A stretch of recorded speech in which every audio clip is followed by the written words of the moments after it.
Okay, let's unpack this. So today we're doing a deep dive into, well, a really complex situation involving political survival, maybe compromise.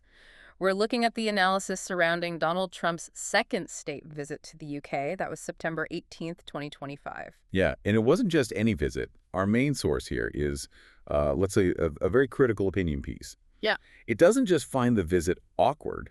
It actually labels the whole thing realpolitik gaslighting. Realpolitik gaslighting. Okay, that's a strong phrase right out of the gate. We should probably break that down for you listening. Definitely. So what the source means by that is basically using this massive over-the-top spectacle, all the diplomatic pomp and ceremony, to deliberately push a false story. And the story they were pushing? That this whole engagement was, normal, business as usual.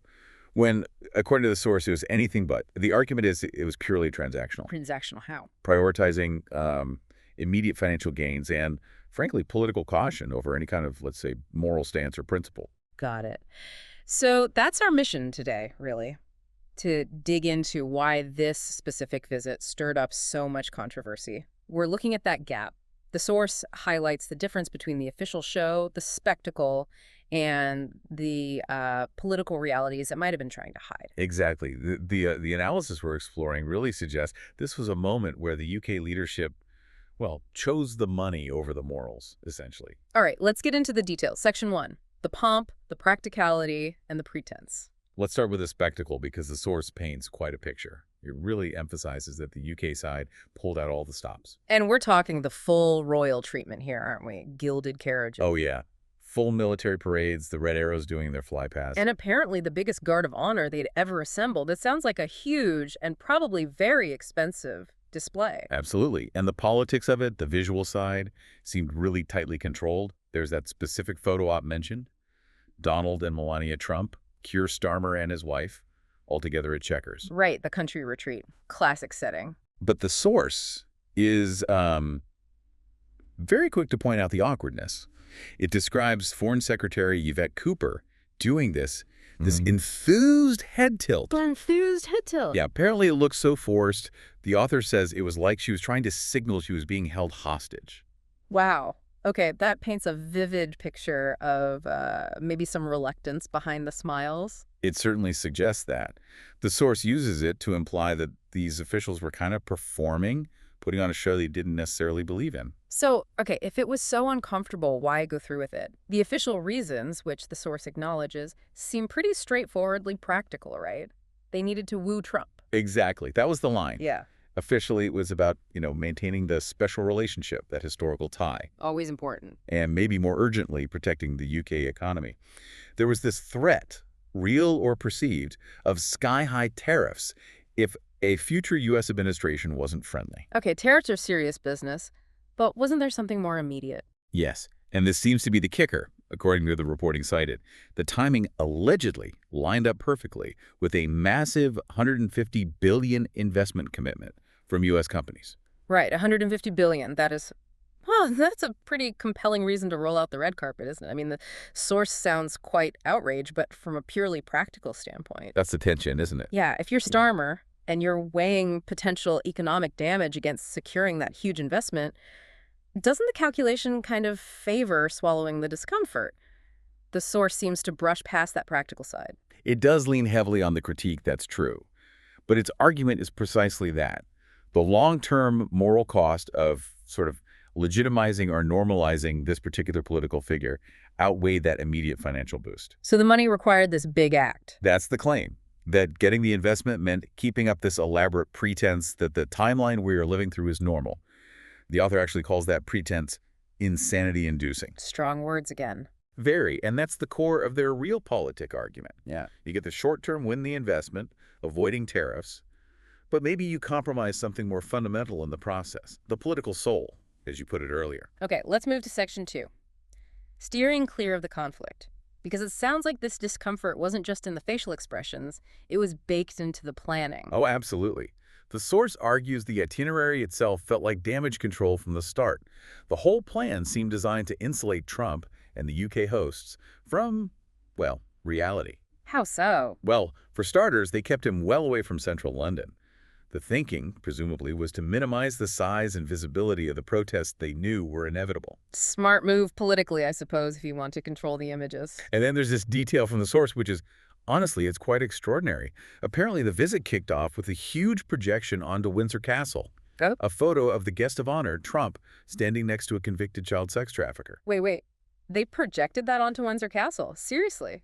That's what the source reports. It's jaw-dropping, as you said earlier. That's beyond uncomfortable. That sounds like either sabotage from within or just a monumental blunder. Either way, it certainly speaks volumes about the level of internal tension and maybe even opposition surrounding this whole visit, doesn't it? It really does. And there was another scheduling tactic too, right? Yes, very convenient timing. Right. The whole state visit happened while Parliament was in recess. So no chance for MPs to immediately question the Prime Minister or debate it in the House of Commons. Precisely. Maximum pomp, minimum immediate political accountability back in Westminster. The source uses quite a funny comparison here, doesn't it? It says the whole thing felt like a movie. Yeah, like an even worse version of Love Actually. Yeah. You know the scene where Hugh Grant, as the PM, finally stands up to the bullying U.S. president? Right. Well, the analogy here is that this time, the PM didn't stand up. He failed to confront the villain, so to speak. It's a clever comparison. It suggests that the courage just wasn't there, according to this Phyllis. Exactly. The implication is that the British leadership prioritized the practical stuff, the money, avoiding those tariffs, overtaking any kind of principled stand against a figure many find deeply problematic. Political expediency won out. Okay, but the source argues the real crisis wasn't actually the visitor himself, right? It was more about what was happening domestically in the UK. This is where the critique really shifts focus onto British politics itself. That's a crucial part of the argument, yes.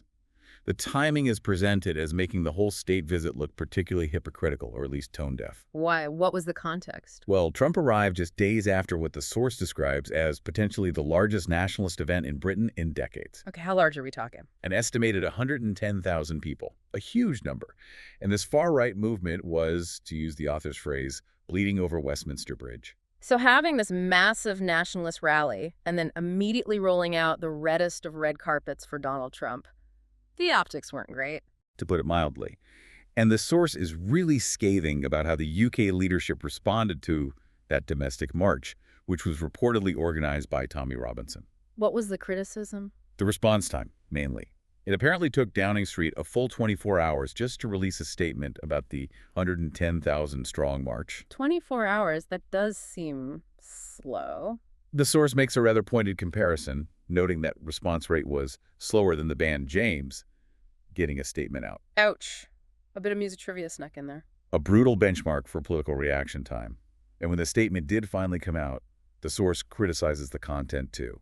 How so? It argues Starmer completely dodged the main issue.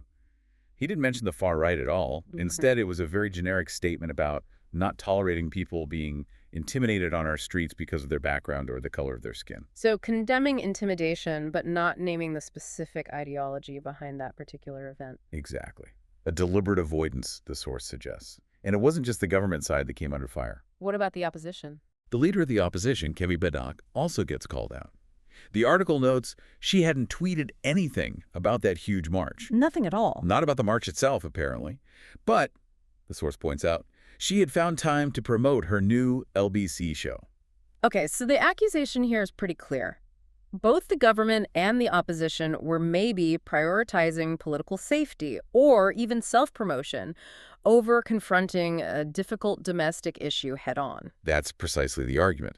And the source uses this to make a broader point about what it sees as a widespread acceptance of the unacceptable, really, on both sides of the Atlantic. Can I connect that? It draws parallels. It mentions, for instance, how the late Christian nationalist figure Charlie Kirk was being almost sanctified in parts of the U.S. discourse. And in the UK.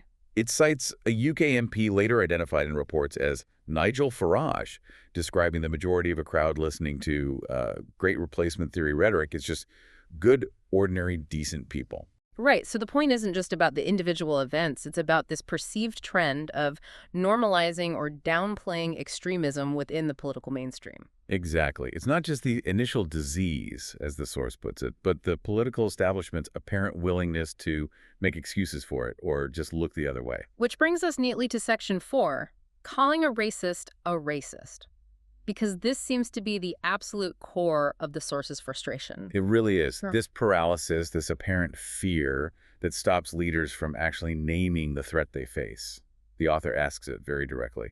When will our leaders call a racist a racist? And it frames this failure to name it as a serious failing. Absolutely, as a fundamental dereliction of duty. The source goes out of its way to praise Sadiq Khan. London's mayor. Yes, described as one of Britain's few senior Muslim figures. He apparently did call out Trump directly, accusing him of fanning the flames of divisive far-right politics around the world. And the source contrasts Khan's directness. Sharply with what it portrays as the calculated silence or the vague platitudes from others in more powerful positions. It highlights Khan's perceived bravery against their caution. There's even an anecdote used to show how much things have changed, isn't there? Something about Gordon Brown. Yeah, it's quite a striking recall. Back in the 2010 election, Gordon Brown was caught on a hot mic calling a voter a bigot after she complained about all these Eastern European water coming in. Right, I remember that. It was a huge gaffe at the time. It was. But the source isn't holding it up as great diplomacy. The point it's making is about the contrast. Brown's reaction, however clumsy, was immediate and direct. He named the prejudice as he saw it.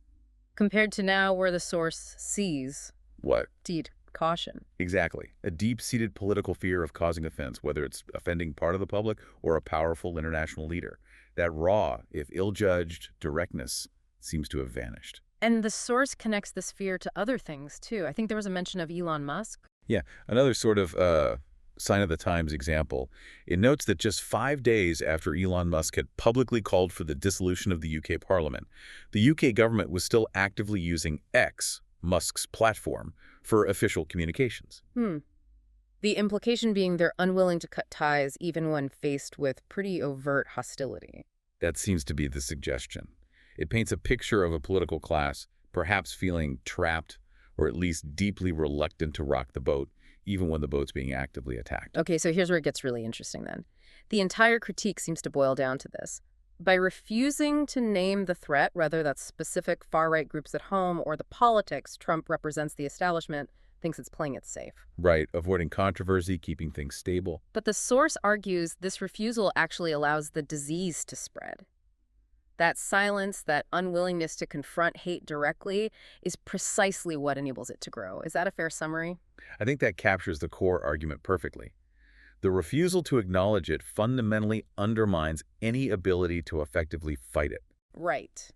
Let's move to our outro then. So, wrapping this up, what does this deep dive into the source material tell us? Well, it leaves us with two main takeaways from its analysis of that controversial visit. Okay, what's the first? First, the argument that, yes, the UK probably did achieve some concrete short-term goals, that $150 billion investment is a big deal, avoiding tariffs is important. Right. But according to this critique, it came at a significant cost. The act of normalizing, or at least appearing to normalize, a highly controversial figure on the global stage. A trade-off, essentially. And the second takeaway? This one feels perhaps more urgent in the source's view. It's that the biggest problem highlighted by the visit, the rise of hate, division, far-right sentiment, is fundamentally a domestic crisis for the UK. And it can't be tackled if leaders are afraid to name it. That's the core message. You can't solve a problem if you lack the basic courage to define what that problem actually is. The source's final line really hammers this home, doesn't it? Something like, by Friday morning, Trump was gone. But the crisis he represents will remain. Exactly. Hate and division, the source argues, aren't imported problems you can just send away on Air Force One. They're already there. Which leaves us, and you listening, with a pretty challenging final thought to chew on based on this analysis. It does. The source repeatedly talks about the need for courage, for long, hard conversations. But if the political culture is fundamentally afraid of naming the far right, afraid of offending people, afraid of difficult truths, Then what happens? well, the question becomes, what are the practical consequences of that fear? If you can't even bring yourself to use the term far right in an official statement about a massive nationalist march, how does that fear actually change policy? How does it affect your ability to draft laws or implement strategies to counter that very extremism? In short, how does fear warp the actual business of governing? A sobering question to end on.